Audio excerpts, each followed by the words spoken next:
করে যে সুখী ক্ষমতায় আছে, তো এর জন্য কে দায়ী?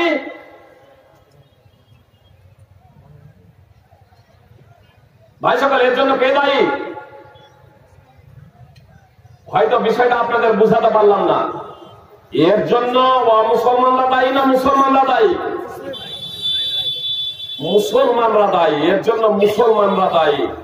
আজকে আমরা বলছি তৃণমূল যদি ক্ষমতায় আসে পশ্চিমবাংলায় তাহলেও মুক্তি পাবো। তৃণমূল কিন্তু বলছে না যে আমি তোমাদের মুক্তি দেবো। বলেছেন কি বলছেন? আরে ভোটের প্রেক্ষালে তো অনেকেই বলে ইনকিলাব জিন্দাবাদ, ইনকিলাব জিন্দাবাদ, তারপরে এই দিব ওই দিব, এই দিব ওই দিব। আমাদের নরেন্দ্র মোদী বললেন প্রত্যেককে কমপক্ষে 15 লক্ষ টাকা করে দেব।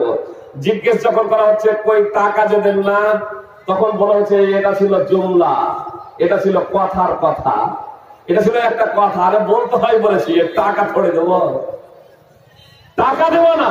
তো অনুভাবে আজকে আমাদের অবস্থা।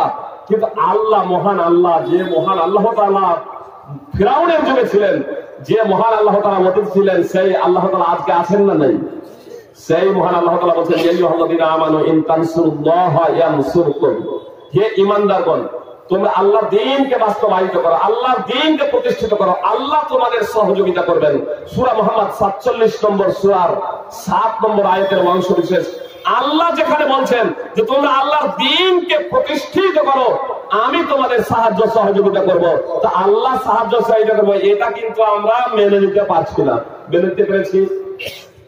আমরা যদি মেনে নিতে পারতাম, নিজেদের সংস্কার সংশোধন করতাম না? করতাম না? আল্লাহ তাআলা বলছেন ফাখালফা মিন বাদিহিম খালফুন আযাবুস সালাতা ওয়াত্তাবাউশ শাহাওয়াতি ফাসাওফা ইয়ালকাউনা গায়্যা ইল্লা মান তাবা ওয়া আমানা ওয়া আমিলা আমালান সালিহান ফাউলাইকা ইয়াদখুলুনাল জান্নাতা ওয়া লা ইযলামুনা শাইয়্যা। সূরা মারইয়াম 19 নম্বর সূরার 59 এবং 7 নম্বর আয়াত। আল্লাহ তাআলা বলছেন তাদের পরে, অর্থাৎ সব ব্যক্তিদের পরে অপদার্থদের, অসৎ ব্যক্তিদের জন্ম হলো, যারা নামাজকে বিনষ্ট করলো এবং প্রবৃত্তি অনুসরণ করলো, তারা গাই নামক স্থানে অচিরেই প্রবেশ করবে।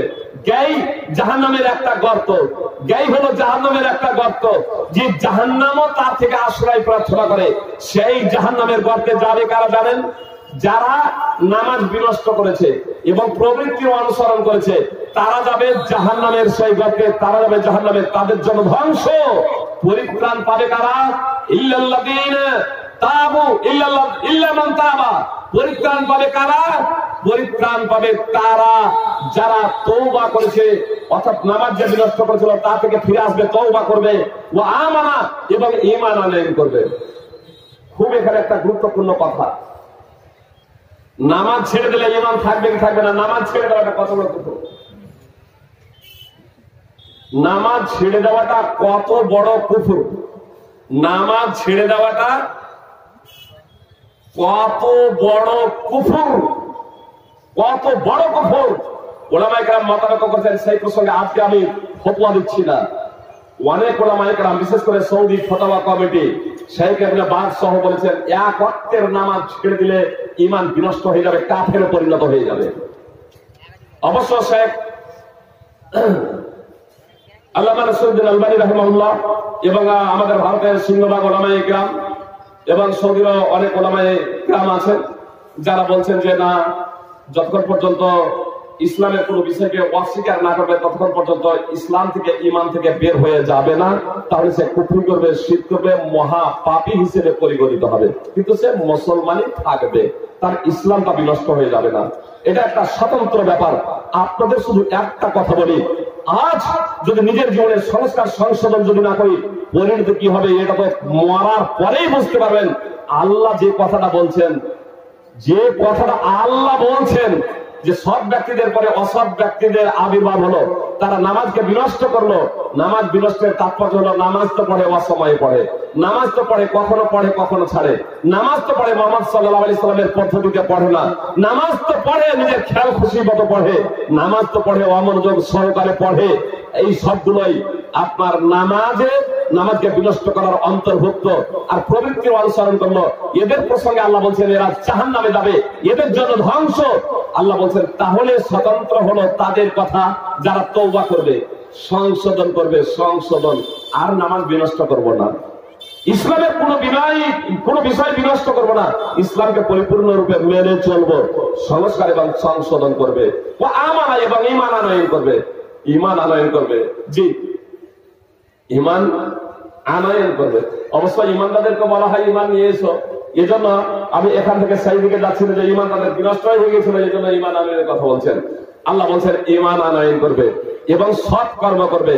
আল্লাহ বলছেন তারা জান্নাতে যাবে, তাদের উপরে বিন্দু মাত্র জুলুম করা হবে না। জান্নাতে যেতে চান না? চান না?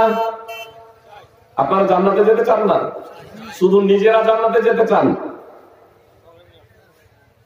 ঘুমিয়ে অনেক স্বপ্ন দেখা হয়, ঘুমিয়ে স্বপ্ন দেখছি আকাশে উঠছি, আর ঘুম থেকে জাগার পরে দেখছি যেখানে ঘুম যদি হঠাৎ ভেঙে গেল, আর তারপরে দেখছি যেখানে শুয়েছিলাম সেখানে।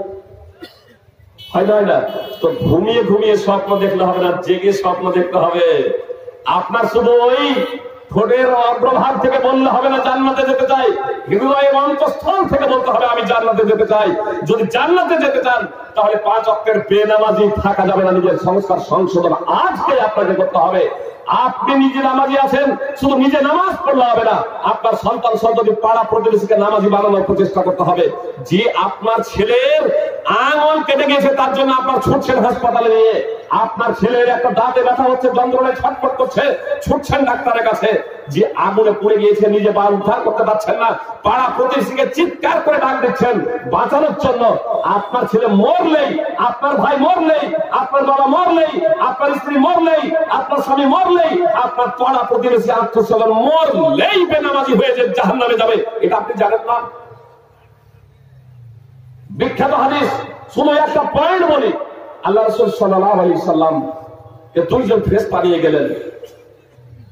তারপর তিনি দেখছেন যে একটা লোক দাঁড়িয়ে আছে, তার পাশে একটা লোক শুয়ে, দাঁড়ানো লোকটি, শুয়ে যে লোকটি আছে শায়িত লোকটির মাথায় বড় পাথর দিয়ে মারছেন, আর তার মাথাটা চূর্ণ বিচূর্ণ হয়ে যাচ্ছে।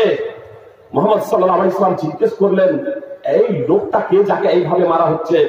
পাথরটা দূরে ছিটকে গিয়ে পড়ছে, পাথর কুড়িয়ে নিয়ে আসছেন, আর নিয়ে এসে দেখছেন যে আবার মাথাটা আগের মতো স্বাভাবিক হয়ে গেছে, আবার মারছেন, আবার চূর্ণ বিচূর্ণ হয়ে যাচ্ছে, ধুলি ধুলি হয়ে যাচ্ছে, আবার পাথর নিয়ে আসছেন।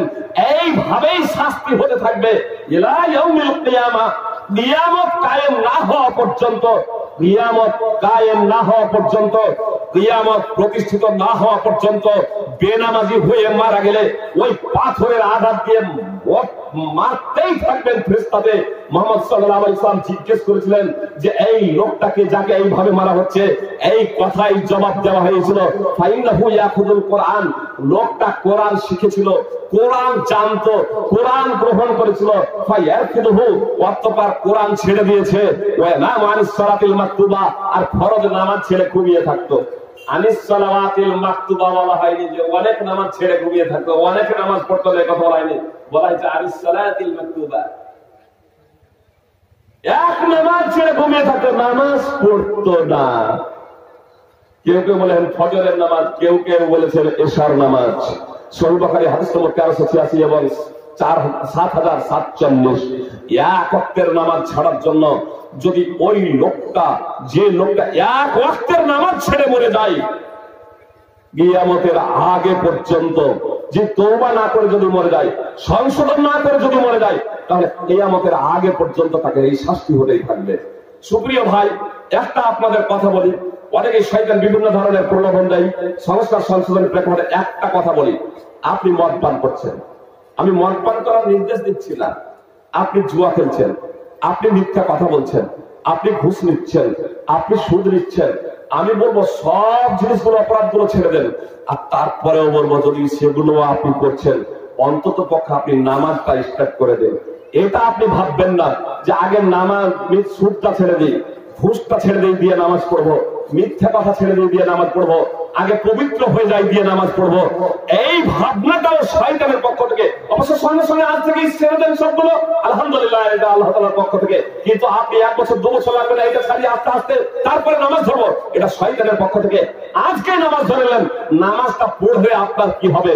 আবু হুরায়রা রাদিয়াল্লাহু তাআলা আনহু বর্ণনাকারী, এক ব্যক্তি আল্লাহ রাসূল সাল্লাল্লাহু আলাইহি ওয়াসাল্লামের কাছে এসে অভিযোগ করলো, আল্লাহ রাসূল, ইন্না ফুলানান ইউসাল্লি বিল-লাইল, অমুক ব্যক্তি রাতে নামাজ পড়ে, আর একটু ফরসা হলে ইদা আসবাহা ইদা আসবাহা সারিকা, আর যখন একটু ফর্সা হয় চুরি করতে বের হয়ে যায়, রাসূলুল্লাহ সাল্লাল্লাহু আলাইহি ওয়াসাল্লাম বলেছিলেন ইন্নাহু সায়ানহু মা তাকুল সায়ানহাহু মা তাকুল, নিশ্চয় তুমি যা বলছো তা তাকে নিষেধ করবে। তুমি যে বলছো সেই ব্যক্তি নামাজ পড়ে, তো তার নামাজ তাকে বলবে চুরি করা যাবে না।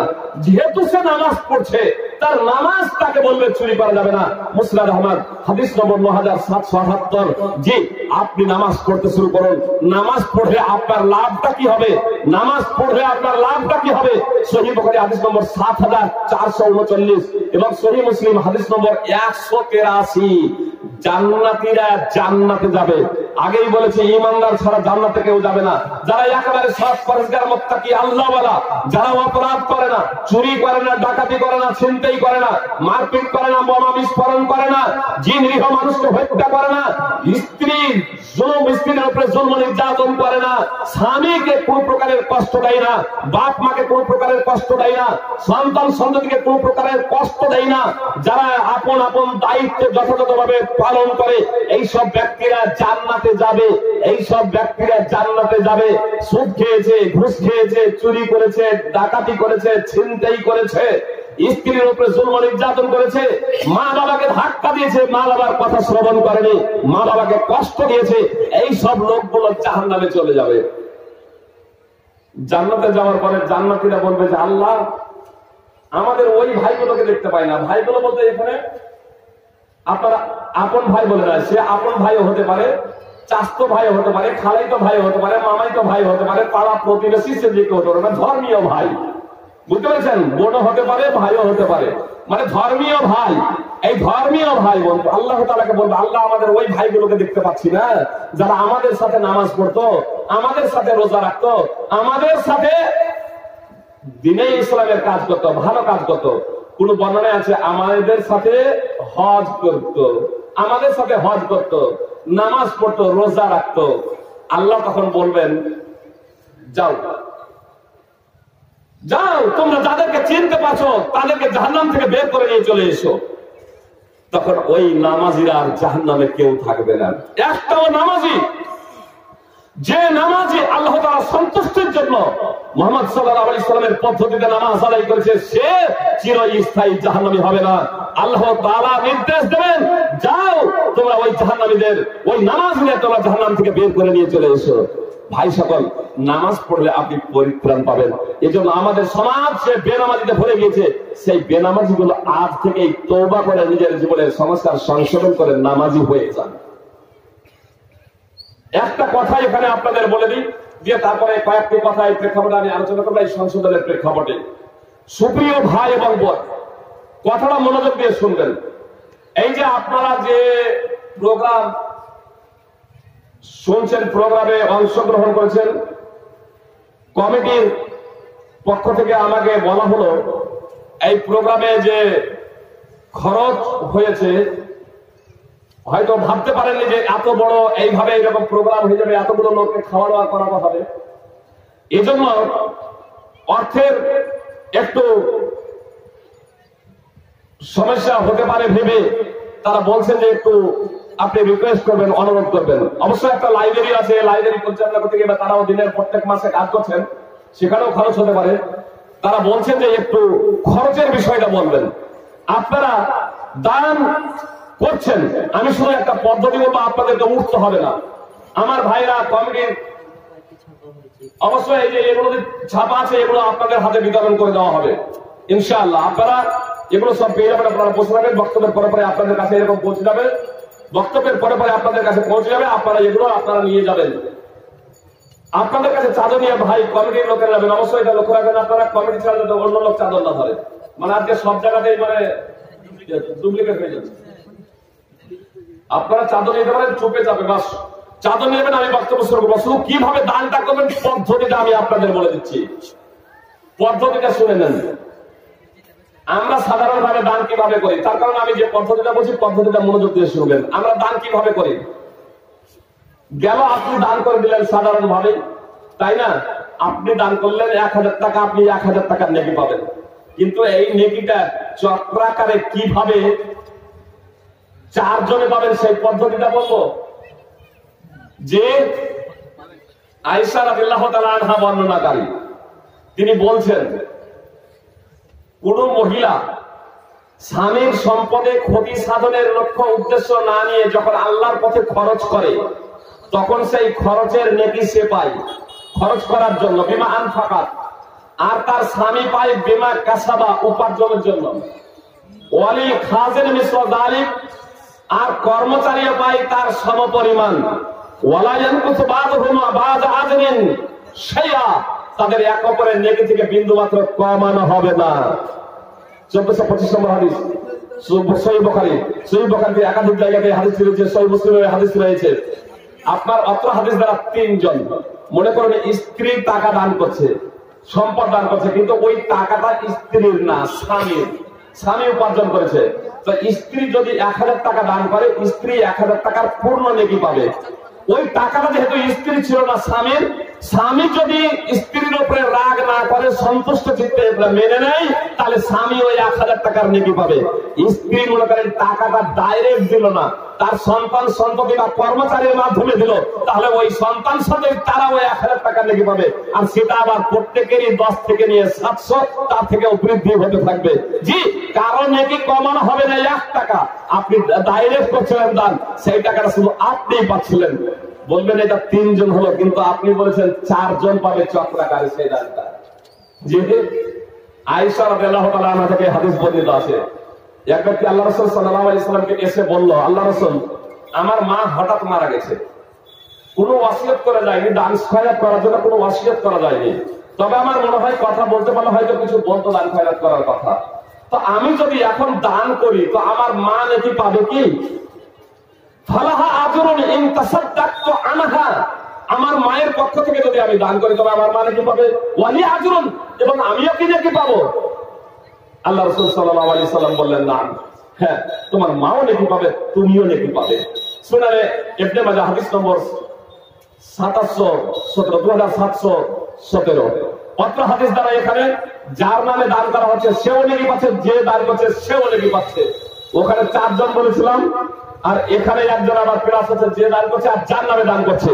মনে করেন স্ত্রী দান করছে মায়ের নামে, মা নাকি পেল 1000 টাকা দান করলো, মা নাকি পেল 1000, স্ত্রী নাকি পেল 1000। ওই স্ত্রীটা দান করেছে স্বামীর টাকা, তাহলে স্বামীটা ওই 1000, আবার ওই স্ত্রীটা দিয়ে পাঠাচ্ছে ছেলের হাতে, তাহলে ছেলেটা ওই 1000। কয়জন পাচ্ছে? দান করলো 1 জন, পেল 4 জন। পদ্ধতি জানা থাকলে আমাদের অনেক হয়ে যায়। যারা আমরা দান করব এই দিনের জন্য, তারা ব্যক্তিগত নিজের জন্য দান না করে আমরা প্রত্যেকে আমাদের আব্বা আম্মার নামে আমরা দান করবো ইনশাআল্লাহ। ইজমা রয়েছে, ইজমা রয়েছে, ইজমা রয়েছে। পিতামাতার নামে যদি দান যদি করা হয়, পিতামাতার নামে যদি দান করে সন্তান সন্ততি, সেই নেকি পিতামাতা পেতে থাকবে ইনশাআল্লাহ। ভাই সকল, এবার আমি আমার চাঁদনী আপনাদের কাছে যাবে, আপনারা শান্ত সুষ্ঠ ভাবে সেটা দিয়ে দেবেন এবং বক্তব্য একটু শুনতে থাকুন।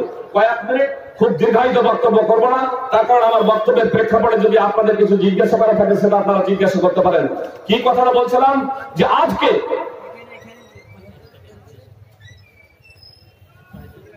যে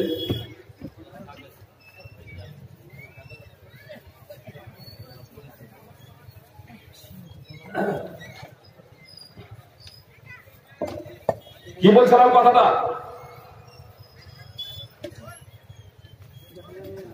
যে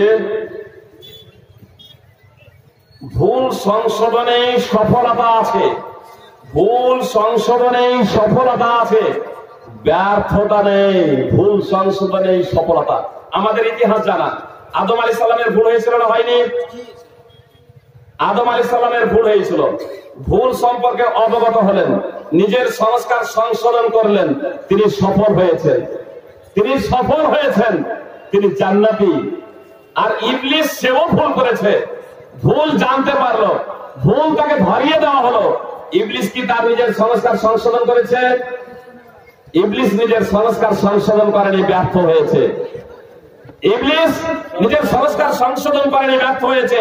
আল্লাহ তাআলা স্পষ্ট ভাবে বলেছেন, ইয়া বানি আদম ইম্মা ইয়াতিয়ান্নাকুম রাসূলুম মিনকুম ইয়াকুসুনা আলাইকুম আয়াতি ফামানিত্তাকা ওয়া আসলাহা ফালা খাউফুন আলাইহিম ওয়া লা হুম ইয়াহজানুন। হে আদম সন্তান, যদি তোমাদের কাছে তোমাদের পক্ষ থেকে রাসূল আছে এবং তারা আমার আয়াত বিবৃত করে, পেশ করে, ফামানিত্তাকা ওয়া আসলাহা, তাহলে যে সতর্ক হবে এবং সংশোধন করবে, তাদের কোনো যারা সতর্ক হবে এবং সংশোধন করবে তাদের ভয় ভীতি থাকবে না এবং তারা দুঃখিত হবে না। সূরা আরাফ 7 নম্বর সূরার 35 নম্বর আয়াত। তো ভাই সকল, যদি আমরা নিজেদের জীবনের সংস্কার এবং সংশোধন করে নিই তাহলে আমাদের ভয় ভীতিও থাকবে না এবং আমাদের দুঃখও থাকবে না। একটা কথা শুধু আপনাদের বলে দিই, আমাদের চিন্তিত হওয়ার কোনো ব্যাপার নাই, আমাদের চিন্তিত হওয়ার কোনো কারণ নাই, আমাদের চিন্তিত হওয়ার, দুঃখিত হওয়ার কোনো কারণ নাই যে আজকে যদি তারা আমাদের জমি জায়গা ছিনিয়ে নেয়। আপনাদের এই কথাটা স্পষ্ট ভাবে বলে দিই যে আজকে যে মুসলিমদের উপরে জুলম নির্যাতন চলছে এর অন্যতম কারণ হলো আল্লাহ এবং তার রাসূল সাল্লাল্লাহু আলাইহি ওয়াসাল্লামের চুক্তি আমরা লঙ্ঘন করেছি। আনাস বিন মালিক রাদিয়াল্লাহু তাআলা আনহু সূত্রে বর্ণিত, রাসূলুল্লাহ সাল্লাল্লাহু আলাইহি ওয়াসাল্লাম বলেছেন, মান সাল্লা সালাতানা মুস্তাকবিলা কিবলাতানা ওয়া কালা যাবিহাতানা ফাযালিকাল মুসলিমুল লাযী লাহু যিম্মাতুল্লাহি ওয়া যিম্মাতু রাসূলিহি ফালা তুকফিরুল্লাহ ফি যিম্মাতি। যে আমাদের নেই নামাজ পড়বে এবং আমাদের কিবলাকে কিবলা বানাবে এবং আমাদের জবাই করা খাবে, অর্থাৎ মুসলমানদের জবাই করা হবে খাবে, সেই হচ্ছে মুসলমান। তোমরা তার জন্য আল্লাহ এবং তার রাসূল জিম্মেদার। তোমরা আল্লাহ তাআলার জিম্মেদারিতে বিশ্বাসঘাতকতা করো না। সহিহ বুখারী হাদিস নম্বর 391। আর 5 মিনিট থাকেন, বক্তব্য শেষ হতে চলেছে। আপনারা তাড়াতাড়ি বাড়ালেন কেন? দুবার শেষ, দুয়ারটা কম করে যেতে হবে।